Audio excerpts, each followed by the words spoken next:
Ex CM Jaganmohan Reddy గారి arrest line clear అయినట్టయితే కనిపిస్తోంది. రీసెంట్గా నారా లోకేష్ గారు చేసిన కొన్ని కామెంట్స్. సో దీని గురించి ఒకసారి క్లుప్తంగా వివరం తీసుకుందాం. ప్రస్తుతం మనతోటి సీనియర్ జర్నలిస్ట్ సిఎస్ రావు గారు ఉన్నారు. వెల్కమ్ చెప్పేద్దాం. హలో సార్, నమస్తే. హలో, నమస్తే. ఎస్ సార్, అయితే ఇప్పుడు నిజంగా లైన్ క్లియర్ అయిందంటారా? నారా లోకేష్ గారు చేసిన వ్యాఖ్యలతోటి అట్లానే కనిపిస్తోంది. మీరేం చెప్తారు? సో గత కొన్ని రోజుల నుంచి ఎప్పుడైతే మిథున్ రెడ్డి అరెస్ట్ అయ్యారో ఆ రోజు నుంచి జగన్మోహన్ రెడ్డి గారు అరెస్ట్ ఎప్పుడు అనేది తెలుగు ప్రజలు ప్రపంచవ్యాప్తంగా ఎక్కడున్నా కానీ ఏ ఇద్దరు కలిసినా కానీ మాట్లాడుకుంటున్నటువంటి అంశం అది. ఓకే, ఉంటుందా ఉండదా అరెస్టు, ఉంటే ఎప్పుడు ఉంటుంది, ఇదే దీని గురించే మాట్లాడుకుంటున్నారు. సో అది అలాంటి అభిప్రాయాన్ని లేదంటే అలాంటి కన్ఫ్యూజన్ని క్లారిటీ ఇచ్చేందుకు, ఆ కన్ఫ్యూజన్కి క్లారిటీ ఇచ్చేందుకు జర్నలిస్టులు లోకేష్ గారిని అడిగారు. ఓకే, జగన్మోహన్ రెడ్డి గారు అరెస్ట్ ఉంటుందా ఉండదా అని. ఆయన ఏం చెప్పారు? చట్టం తన పని తాను చేసుకోబోతుంది, తప్పు చేసిన వాళ్ళని ఎవరిని వదలం అని చెప్పారు ఆయన.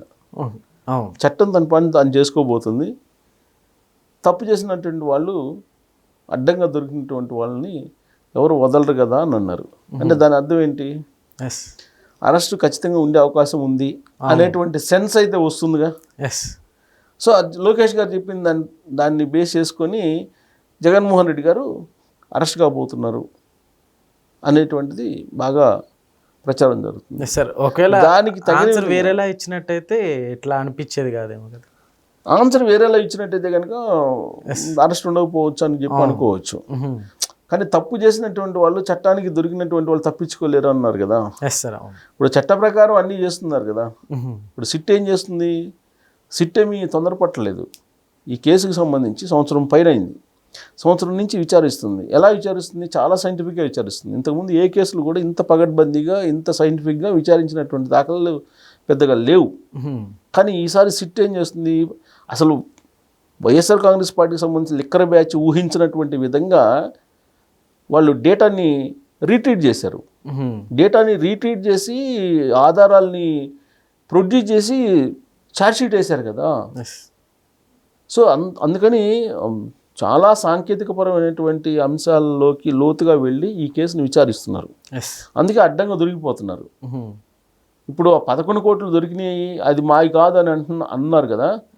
అది వీళ్ళయ్యే అని చెప్పి చెప్పడానికి భారతీ సిమెంట్స్కి వెళ్ళి అకౌంట్స్ చెక్ చేశారు కదా. అక్కడ మూలాలు దొరికినాయి కదా, అక్కడ క్లూస్ దొరికినాయి కదా. క్లూస్ దొరికినాయి అని చెప్పి పోలీసులు చెప్తున్నారు కదా. అక్కడికి ఎప్పుడైతే వెళ్ళారో గవర్నర్ గారి దగ్గరికి సతీ సమేతంగా వెళ్ళారు కదా. ఆ మరుసటి రోజే కదా వెళ్ళింది. మరి ఇంతకన్నా ఏం కావాలి? అవన్నీ అక్రమ కేసులు అని అంటారు. మరి అక్రమ కేసులు అయితే మరి ఈ డబ్బంతా ఎక్కడి నుంచి బయటకు వస్తుంది? సీజ్ చేసిన డబ్బంతా వాళ్ళు చెప్పిన దాని ప్రకారం అక్రమ కేసులు అనుకుందాం. మరి ఈ డబ్బు మరి ఈ పారిపోవడం దీనికి ఇప్పుడు ఆడ దుబాయ్లో ఇంకొక డజన్, దాదాపు 10 మంది 11 మంది ఉన్నారు. వాళ్ళు వస్తే అసలు కథ ఉంటుంది. ఇప్పుడు ఆల్రెడీ 12 మంది లోపల ఉన్నారు జైల్లో. ఇంకా మిగతా వాళ్ళని కూడా పట్టుకుంటే అసలు ఎక్కడెక్కడ దాచిపెట్టారో డంపులు అనేది తెలుస్తుంది. ఇప్పుడు వాళ్ళు నిజంగా చేయకపోతే, లేదా ఆ డబ్బులు ఇన్ని రోజుల పాటు ఉంటాయి అసలు. ఇప్పుడు ఆ బాక్సులు తీసుకొచ్చి అక్కడ పెట్టారు. అతను వరుణ్ పురుషోత్తము వచ్చి దుబాయ్ నుంచి అతను పోలీసులు పట్టుకున్నారు. అతను ఇక్కడ ఎయిర్పోర్ట్లోనే పట్టుకొని విచారించగానే అతను చెప్పాడు కదా. అంటే మనీ ఫెడ్లర్స్ని కొంతమందిని పెట్టారు. ఈ మనీ ఫెడ్లర్స్ ఎక్కడెక్కడ డబ్బు పెట్టారని వాళ్ళకి తెలుస్తుందిగా. ఇప్పుడు లేటెస్ట్గా మళ్ళీ ఇంకొక అతను పట్టుకుంటే 5 కోట్లు ఏమో ఉన్నాయని చెప్పి తేలుతుంది కదా. విడతల వారీగా 50 లక్షలు తీసుకొని పోయి 5 కోట్లు ఎక్కడ పెట్టారని చెప్తున్నారు. సో కాబట్టి ఇవన్నీ బయటికి రావాలి. ఇప్పుడు దీంట్లో అవినీతి జరగలేదు అనుకున్నప్పుడు మరి అప్రూవ్డ్గా మారి వాసుదేవరెడ్డి గారు నేను అప్రూవ్గా మారుతారని సుప్రీం కోర్టులో పిటిషన్ వేశారు కదా. ఎవరు వాసుదేవరెడ్డి గారు? AP beverage corporation MD, commissioner అన్నీ ఆయనే కదా. పైగా జగన్మోహన్ రెడ్డి గారి సంతకంతో అతను అపాయింట్మెంట్ జరిగిందని చెప్పేసి ఆ రోజున మా చీఫ్ సెక్రటరీగా ఉన్నట్టు ఎల్వి సుబ్రహ్మణ్యం గారు, ఇప్పుడు ఎల్వి సుబ్రహ్మణ్యం గారు కూడా చెప్తున్నారు కదా. యాక్చువల్గా ఎండి, కమిషనరు వేరువేరుగా ఉంటారు. కానీ అన్నీ ఆయనకే అప్పచెప్పారు కదా. తీసుకొచ్చి ఢిల్లీ నుంచి డిప్యుటేషన్ మీద తీసుకొచ్చి వాసుదేవరెడ్డిని అన్నీ ఆయనకి అప్పచెప్పడం వెనక జగన్మోహన్ రెడ్డి గారి సంతకం ఉందని చెప్పి చెబుతున్నారు కదా. మరి వాసుదేవరెడ్డి గారిని ఎందుకు తీసుకొచ్చినట్టు? వాసుదేవరెడ్డి గారే చెప్తున్నారు ఇప్పుడు, నేను అప్రూవర్గా మారుతానని చెప్తున్నారు కదా. ఎస్ సార్, అప్రూవర్గా మారుతాను, ఎక్కడెక్కడ ఏం జరిగిందో మొత్తం చెప్పేస్తాను అంటున్నారు కదా ఆయన. మరి ఏమీ అక్రమాలు జరగకపోతే ఆయన చెప్తాను అంటున్నారు మరి అప్పుడు. సో కాబట్టి ఇప్పుడు ఏంటంటే ఫైనల్కి వచ్చింది, చట్టం ప్రకారం అన్నీ జరుగుతాయి అని చెప్పి లోకేష్ గారు చెప్పారు. చట్టం తన పని దాన్ని చేసుకోబోతుంది అని చెప్పేసి, అంతే తప్ప చట్టానికి విరుద్ధంగా ఏం చేయలేమని చెప్పి. నిజంగా కూడా ఏం చేయట్లా, చట్టం ప్రకారం కూడా కొన్ని చేయట్లేదు. ఎస్, తాచారం చేస్తున్నారు. ఒకవేళ చేయాలనుకుంటే నిజంగా ఈ పార్టికల్లా చేసేసేవాళ్ళు కదా సార్. అంటే మామూలుగా చంద్రబాబు నాయుడు గారిని అరెస్ట్ చేసినటువంటి తీరులో అరెస్ట్ చేసే పని అయితే ఇప్పటికి ఎప్పుడు అయిపోయింది ఇది. ఎస్, అవును. చంద్రబాబు నాయుడు గారిని అరెస్ట్ చేశారు కదా, దానికి ఏమన్నా చట్ట ప్రకారం చేశారా? 53 రోజులు తీసుకొచ్చి లోపల పెట్టారు కదా, ఛార్జ్ షీట్ వేసారా? పోనీ వేయలేదుగా. లేదు, ఇవాళ కూడా ఛార్జ్ షీట్ వేయలేదుగా. అసలు ఏ కేసులో ఆయన అరెస్ట్ చేస్తున్నారు ఆయనకే చెప్పలా, అసలు ఎందుకు అరెస్ట్ చేస్తున్నారు కూడా చెప్పలా. ఆ చట్టం విరుద్ధంగా చేసినటువంటి అరెస్ట్ కదా అది. కానీ ఇది అలా కాదు కదా. వీళ్ళు ఏం చేశారు, వీళ్ళు పోయి హైకోర్టులో వేశారు, పిటిషన్ వేసుకున్నారు ముందస్తు బెయిల్ ఇవ్వమని చెప్పి. ఏసీబీ కోర్టులో వేశారు, హైకోర్టులో వేశారు, సుప్రీంకోర్టులో వెళ్ళారు, సుప్రీంకోర్టు దాకా వెళ్ళారు. సుప్రీంకోర్టు కూడా డిస్మిస్ చేశారు. అప్పుడు పోలీసులు అరెస్ట్ చేయాల్సిన పరిస్థితి వచ్చింది. అంటే మ్యాక్సిమము వీళ్ళు తప్పించుకునే దానికి అవకాశం తీసుకున్నారు కదా, కోర్టులోనే తీసుకున్నారు కదా. మరి ఇంకా అక్రమం ఎక్కడ? సుప్రీంకోర్టు దాకా వెళ్ళారు. సుప్రీంకోర్టు దాకా వెళ్తే లేదు దీన్ని ఆధారాలు ఉన్నాయి అని చెప్పి పిటిషన్ డిస్మిస్ చేశారు కదా. ముందు బెయిల్కి సంబంధించి పిటిషన్ డిస్మిస్ చేశారు కదా. Yes sir. అంటే ఈ ప్రభుత్వం అసలు వాళ్ళు తప్పించుకోవడానికి ఎక్కువ అవకాశం ఇచ్చినట్టు కనిపిస్తుంది. అలాంటి విమర్శలను కూడా ఎదుర్కొంటుంది ఇప్పుడు ప్రభుత్వం. లేదంటే ఎప్పుడో అసలు ఆల్రెడీ వాంగ్మూలంలో ఇప్పుడు దొరికినటువంటి వాళ్ళు ఇచ్చినటువంటి వాంగ్మూలంలో వీళ్ళందరి పేర్లు ఎప్పుడో ఉన్నాయి. ఓకే, వాంగ్మూలంలో ఉన్నప్పుడు ఇమీడియట్గా వాళ్ళని పిలిచి విచారించాలి కదా. విచారించకుండా మిథున్ అరెస్ట్ చేయడానికి దాదాపు 7-8 నెలలు పట్టింది. ఎస్ సార్, అవును. సుప్రీంకోర్టు దగ్గరికి పోయి సుప్రీంకోర్టు మళ్ళీ ఇక్కడ హైకోర్టులో తెలుసుకోమని మళ్ళీ హైకోర్టు నుంచి సుప్రీంకోర్టుకి వెళ్ళి అంత వెసులుబాటు ఇచ్చారు. వెసులుబాటు ఇవ్వడం అంటే చట్టం అరెస్ట్ చేయమంటేనే చేసింది ఒక రకంగా చెప్పాలంటే. సో కాబట్టి ఇవన్నీ చూసిన తర్వాత ఇప్పుడు లేటెస్ట్ ఏంటి, చెంచల్గూడ జైలు రెడీ అయ్యింది. చెంచల్గూడ జైలుకి జగన్మోహన్ రెడ్డిని తరలించే అవకాశం ఉంది, అక్కడ పెడతారని చెప్పి వినిపిస్తుంది. ఓకే, ఎందుకంటే అది విచిత్రంగా నాకు కూడా అనిపించింది. అది పోస్టులు తిరుగుతున్నాయి సోషల్ మీడియాలో. అక్కడ ఎందుకు? అదే నాకు కూడా డౌట్ వచ్చింది. అక్కడేంటి అసలు, అక్కడ కదా రాజమండ్రి సెంట్రల్ జైల్లో కదా పెట్టాల్సింది, లేదంటే అక్కడ ఏదో గుంటూరు జైల్లోనే లేదంటే నెల్లూరు జైల్లోనే ఎక్కడో పెట్టాలి కదా. రాష్ట్రం తెలంగాణలో ఆయన తీసుకొచ్చి ఇక్కడ చెంచల్గూడ జైల్లో పెడతారని చెప్పేసి వీళ్ళు పోస్టులు పెట్టడం ఏంటి అనేది నాకు కూడా ఆలోచన వచ్చింది. చెంచల్గూడ జైల్లో బ్యారక్ని రెడీ చేశారు అంటున్నారు. ఒక బ్యారక్ని రెడీ చేశారు చెంచల్గూడ జైల్లో. అదే సమయంలో లోకేష్ గారు చట్టం తన పని చేసుకోబోతుందని చెప్పేసి ఆయన చెప్పారు.